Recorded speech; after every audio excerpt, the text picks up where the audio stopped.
Bonjour, je vous propose de suivre une petite série de vidéos dans lesquelles je vais reprendre avec vous les bases de la création des formules de calcul sous Excel. Alors pour commencer, on va regarder ensemble comment faire pour utiliser Excel comme si c'était une calculatrice.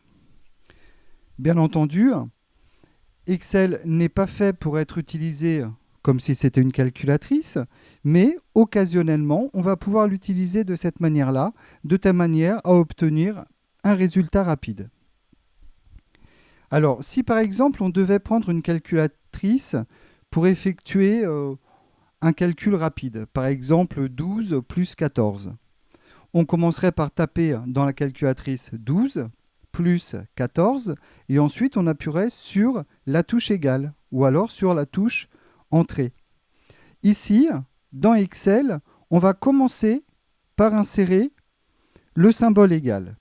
Donc je clique dans une cellule de calcul, dans une cellule de ma feuille de calcul, et je commence par taper le signe égal. Le signe égal, c'est ce qui va dire à Excel, ceci est une formule de calcul. Donc je viens d'insérer mon signe égal, je tape par exemple 12 plus 14. Et j'appuie sur la touche Enter de mon clavier. Excel vient de me renvoyer le résultat. Alors bien entendu, ce n'est pas comme ça qu'on va travailler sous Excel, mais cela permet d'avoir un petit résultat rapide si on veut avoir le résultat d'une opération. Il existe une autre méthode également pour faire par exemple rapidement une somme. Je vais par exemple ici insérer quelques valeurs, 12, 13, 21, etc., 33. Je sélectionne les valeurs numériques que j'ai insérées dans ma feuille de calcul et vous voyez que dans la barre d'état d'Excel, Excel vous affiche ici la somme. Si vous avez besoin d'avoir un peu plus de calcul, on va pouvoir faire un cliquet droit sur la barre d'état. Et ici, on va pouvoir cocher, activer la moyenne, le nombre de cellules qui ne sont pas vides, le nombre de cellules qui contiennent une valeur numérique, la valeur minimum et la valeur maximum. Voilà, j'ai appuyé sur la touche échappe pour faire disparaître ce petit menu contextuel. Et maintenant, vous voyez, vous avez un ensemble de calculs qui s'affichent dans la barre d'état. Alors, j'ai la somme. Ici, j'ai la moyenne. Ici, j'ai le nombre de cellules qui ne sont pas vides. Il y en a 4. Et ici, j'ai le nombre de cellules qui contiennent une valeur numérique. Il y en a 4 aussi. La valeur minimale est 12 et la valeur maximale est 33. Je vais remplacer une valeur par un texte quelconque. Et vous voyez que si je sélectionne tout cela maintenant, Excel compte bien 4 cellules non vides, mais 3 cellules qui contiennent une valeur numérique.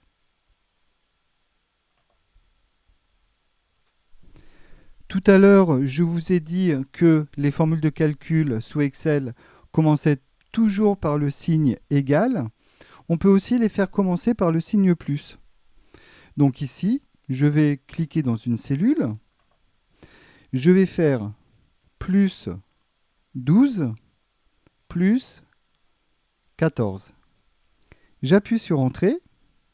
J'obtiens bien le bon résultat.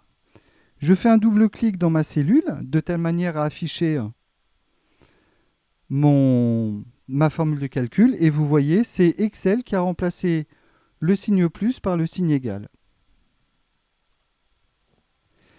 Maintenant, nous allons aborder la création des formules de calcul simples sous Excel. Et pour le faire, je vous propose de changer de feuille de calcul. On va cliquer sur l'onglet de la feuille numéro 2. Je vais augmenter un petit peu mon zoom. Donc pour augmenter mon zoom, je vais venir chercher la commande zoom qui se trouve en bas à droite de la fenêtre d'Excel et je vais cliquer sur le petit symbole plus. Voilà, je vais mettre le zoom à 160% par exemple. Vous avez déjà remarqué en ouvrant Excel que son espace de travail était constitué d'une infinité de petits rectangles qu'on appelle des cellules. Chacune des cellules se trouve à la fois dans une colonne qui est référencée par une lettre et sur une ligne qui est référencée par un nombre. Cette lettre de colonne et ce nombre de lignes va nous permettre de référencer d'une manière unique chacune des cellules de notre feuille de calcul. Par exemple, si je clique sur cette cellule qui se trouve à la fois dans la colonne D et sur la ligne 8, eh bien, j'ai cliqué dans la cellule D8. Et d'ailleurs, la zone nom qui se trouve ici, à la gauche de la barre de formule, m'indique systématiquement la référence de la cellule active. Alors, ces références de cellules, tout à l'heure, on va les utiliser dans les formules de calcul. Juste une petite information supplémentaire. Dans une feuille de calcul d'Excel, vous avez un peu plus de 16 000 colonnes et un peu plus de 1 million de lignes. Si vous cliquez sur ce petit bouton qui se trouve à la gauche de la lettre A et au-dessus du numéro 1, si vous cliquez dessus et que vous gardez le bouton gauche de votre souris appuyé, Excel va vous afficher qu'il a sélectionné 1 048 576 lignes et 16 384 colonnes. Cela signifie que une feuille de calcul d'Excel contient plus de 16 milliards de cellules. Pour désélectionner mes cellules, je vais cliquer sur une cellule quelconque. Et maintenant, je vais créer ma première formule de calcul. En B4, je vais taper par exemple 12. J'appuie sur Entrée. La cellule active se déplace vers le bas. Et ici, je vais taper par exemple 14. Comme tout à l'heure. J'appuie sur Entrée plusieurs fois. Et en B8, je vais choisir de faire la somme de ces deux cellules. Alors, comme tout à l'heure, je vais insérer le signe égal. Et comme le 12, comme la valeur numérique 12 se trouve dans la cellule B4, je vais taper B4. Bien entendu, là, j'utilise vraiment la méthode longue, parce que je vais saisir systématiquement la référence de chacune des cellules qui va entrer dans ma formule de calcul. On verra tout à l'heure qu'il y a une méthode beaucoup plus rapide. Je choisis par exemple de faire une addition, donc je vais ajouter le symbole plus et je vais taper B5. J'appuie sur la touche Entrée et Excel me renvoie le résultat. Je vais effectuer un double clic dans ma cellule pour afficher ma formule de calcul et vous voyez que j'avais inséré mes références de cellules en minuscules et Excel a changé la lettre, il les a mis en majuscules. Ici, j'ai égal B4 plus B5. Eh bien, le principe de base de la création des formules de calcul sur un tableur, pas seulement sous Excel, mais sur tous les tableurs existants, sera de remplacer les valeurs numériques par les références des cellules dans lesquelles on va mettre ces valeurs numériques. Et de cette manière-là, si après vous avez besoin de remplacer 12 par 36 par exemple, eh bien, Excel renverra automatiquement le nouveau résultat. Ça, c'est le principe de base de la création des formules de calcul sous Excel. La seule chose, c'est que, effectivement, je vais faire un double-clic sur la cellule pour afficher la formule. Ici, la seule chose, c'est que j'ai tapé à la main chacune des références de cellules. Eh bien, je vais refaire la même opération, mais cette fois-ci, au lieu de taper la référence des cellules, j'appuie toujours sur le signe égal, je vais aller cliquer dans les cellules que je veux récupérer pour effectuer mon calcul. Et quand on clique dans une cellule, c'est Excel qui insère la référence de cette cellule dans la formule. Donc ça sera une méthode un petit peu plus rapide pour réaliser nos calculs. Maintenant, je vais ajouter le symbole plus et je vais cliquer sur l'autre cellule qui est la cellule B5. Et quand on clique sur la cellule, Excel récupère automatiquement sa référence dans la formule. Comme ça va nous éviter d'avoir à saisir systématiquement toutes les références des cellules. Si vous voulez afficher votre formule de calcul à la place du résultat, vous avez plusieurs méthodes. Vous pouvez aller sur l'onglet Formule et cliquer sur cette petite commande ici qui s'appelle Afficher les formules. Vous voyez que la petite infobulle vous affiche aussi un petit raccourci qui est contrôle guillemets.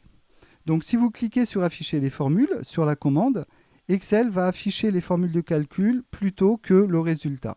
Là, je reclique dessus pour afficher le résultat.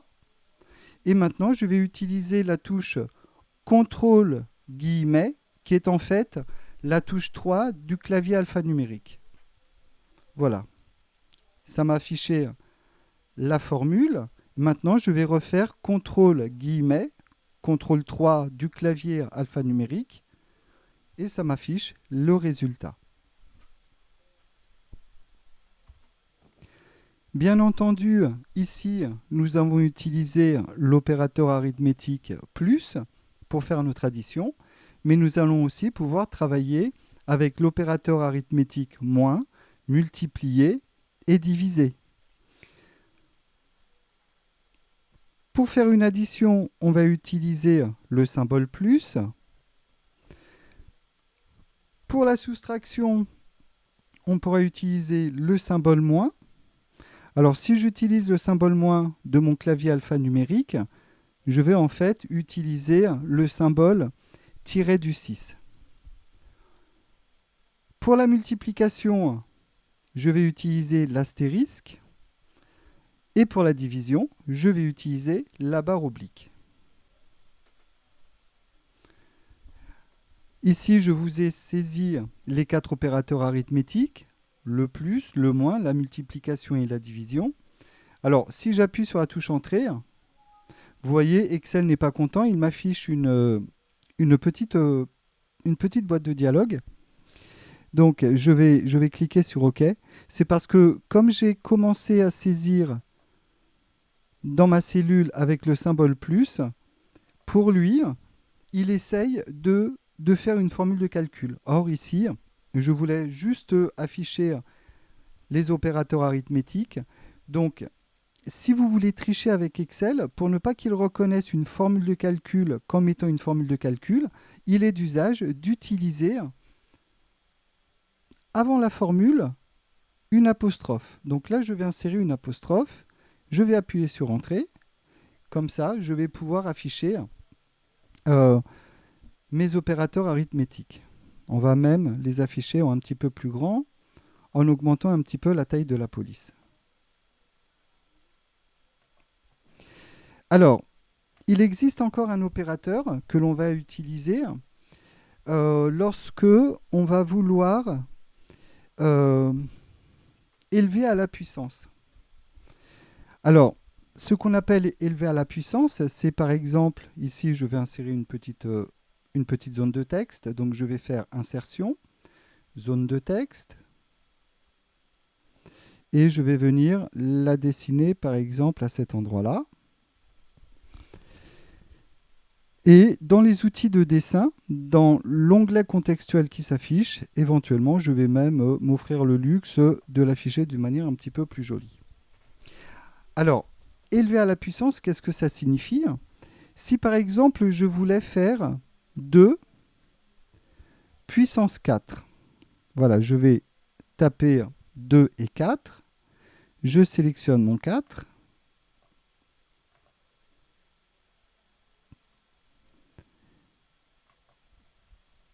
voilà, je vais ouvrir la boîte de dialogue police, voilà, et je vais afficher le 4 en exposant. Donc je coche la case à cocher exposant. Je fais OK. Voilà, donc 2 puissance 4 est égal 2. Attendez, il faut que je désactive mon exposant. Donc 2 puissance 4, ça veut dire 2 multiplié par 2, multiplié par 2, 4 fois en fait. Multiplié par 2. Donc 2 multiplié par 2, 4, fois 2, 8, fois 2, 16, je devrais obtenir 16. Eh bien, pour effectuer ce type d'opération dans Excel, on va devoir utiliser l'accent circonflexe. Donc je vais me positionner ici par exemple. Je vais insérer le symbole égal parce que c'est une formule de calcul. Je tape 2. Et pour afficher l'accent circonflexe, j'appuie sur la touche qui se trouve à la droite du P sur mon clavier alphanumérique. Mais quand je vais appuyer sur cette touche, ça ne va rien m'afficher à l'écran. C'est lorsque je vais insérer le 4 que l'accent circonflexe va s'afficher dans ma formule. Donc là, j'appuie sur le symbole sur l'accent circonflexe à la droite du P. Rien ne s'affiche dans ma formule. Maintenant, j'appuie sur la touche 4. Et c'est quand j'insère le 4, quand j'appuie sur 4, que Excel m'affiche l'accent circonflexe. J'appuie sur Entrée et ça me renvoie bien 16. Donc, je ne vous garantis pas que vous utiliserez très souvent à votre travail l'élévation à la puissance, mais c'est juste pour vous dire comment élever à la puissance un nombre. Il faut savoir également que Excel utilise le même ordre de priorité dans les calculs qu'en mathématiques. Donc là, je vais passer à la feuille numéro 3. Je vais cliquer sur mon onglet 3. Et je vais augmenter un petit peu mon zoom comme tout à l'heure. Donc, cela signifie que si par exemple dans un calcul, vous n'avez que des additions et que des soustractions, vous aurez beau mettre des parenthèses pour modifier l'ordre de priorité dans vos calculs, vous obtiendrez toujours le même résultat. Par contre, si vous ajoutez dans vos additions et dans vos soustractions ne serait-ce qu'une multiplication ou alors une division, eh bien effectivement, ici, il faudra tenir compte de l'ordre de priorité des calculs et éventuellement, si vous avez besoin de modifier cet ordre de priorité, mettre des parenthèses de la même manière que si on utilisait une calculatrice. Alors, pour vous le montrer rapidement, on va taper par exemple dans une cellule 1, 2 et 3.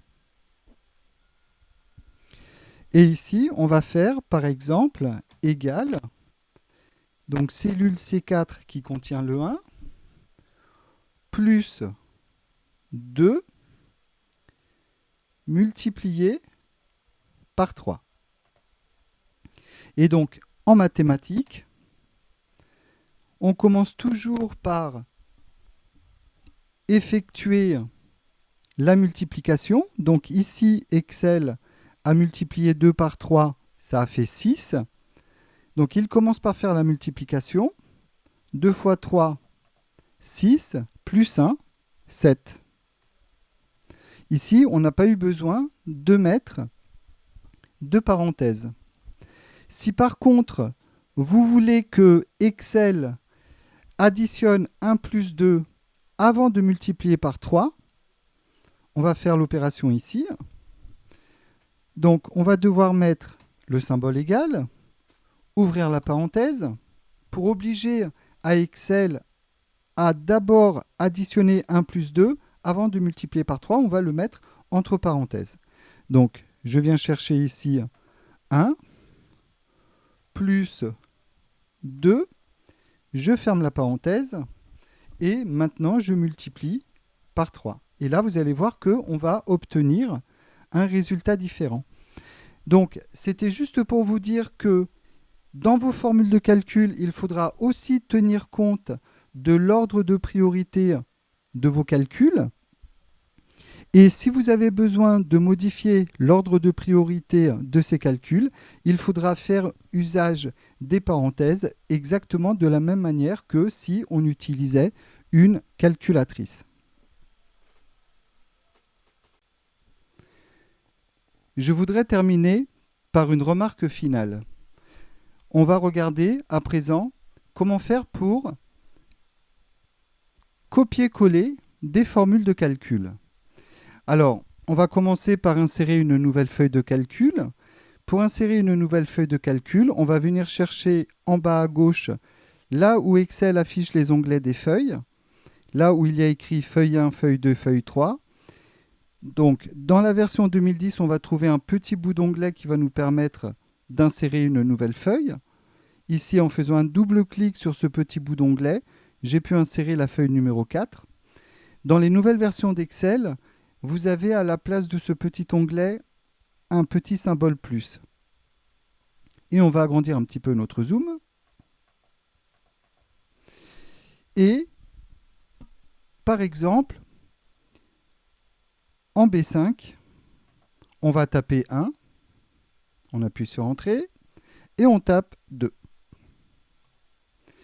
Et à partir du 1, on va se décaler par exemple de 3 colonnes vers la droite, 1, 2 et 3, et on va se décaler aussi de 5 lignes vers le bas, 1, 2, 3, 4 et 5.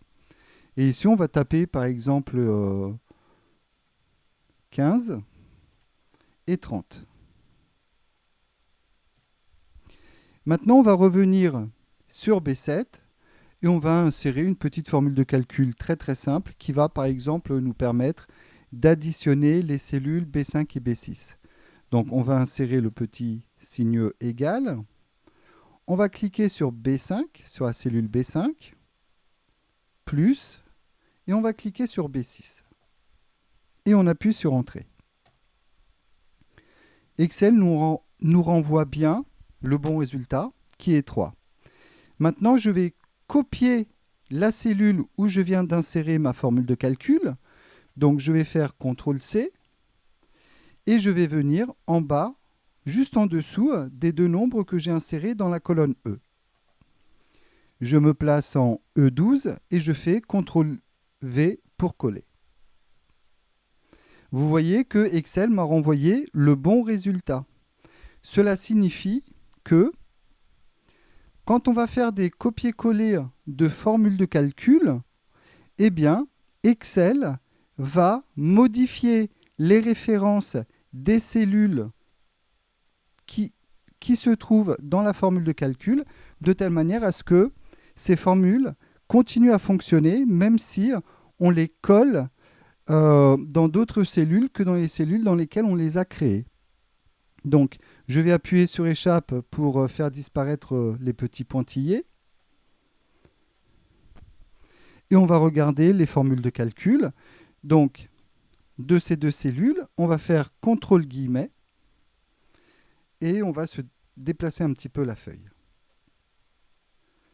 Ici, on avait commencé par faire égal B5 plus B6. On s'est déplacé de 3 colonnes vers la droite et de 5 lignes vers le bas. Et quand on a collé, Excel à modifier les références des cellules dans la formule de calcul de telle manière à additionner les cellules E10 et E11. Alors, les copier-coller de formules de calcul, effectivement, c'est peut-être pas quelque chose que on va faire très très souvent quand on va travailler sur Excel. Bien souvent, quand on doit faire des copier-coller de formules, c'est souvent pour reproduire la même formule de calcul sur plusieurs colonnes qui sont côte à côte, ou alors sur plusieurs lignes. Donc on va recopier les formules soit vers la droite, soit vers le bas. On va très rarement faire des copier-coller de formules de calcul de cette manière-là à des endroits qui ne sont pas adjacents. Mais c'est intéressant de regarder, de constater que Excel, effectivement, va modifier les références des cellules qui sont dans les formules de telle manière à ce que la formule de calcul continue à fonctionner même à l'endroit où on va la coller. Bien entendu, il faut préparer dans ce cas-là notre tableau de telle manière à ce que les informations dont aura besoin la formule de calcul pour fonctionner soient présentes de la même manière, dans une même structure. Ici, on a voulu additionner deux chiffres qui étaient l'un en dessous de l'autre. À l'endroit où je vais coller ma formule de calcul, il faudra qu'il y ait juste au-dessus deux nombres, l'un en dessous de l'autre. Voilà, donc je vais refaire CTRL guillemets pour afficher les résultats. Alors, dans une prochaine vidéo, je vous proposerai de parler un petit peu de la fonction somme. Je compte aussi vous faire une petite vidéo avec quelques exercices sur les formules de calcul simples et sur la fonction somme, ce qui me donnera aussi l'occasion de vous parler un petit peu des pourcentages dans les formules de calcul. Et on va aussi aborder une notion qui porte un nom un petit peu barbare. On va extérioriser des constantes. Alors, n'ayez pas peur des mots, vous verrez bien que c'est quelque chose d'extrêmement simple. Voilà, c'est terminé pour aujourd'hui. Merci beaucoup.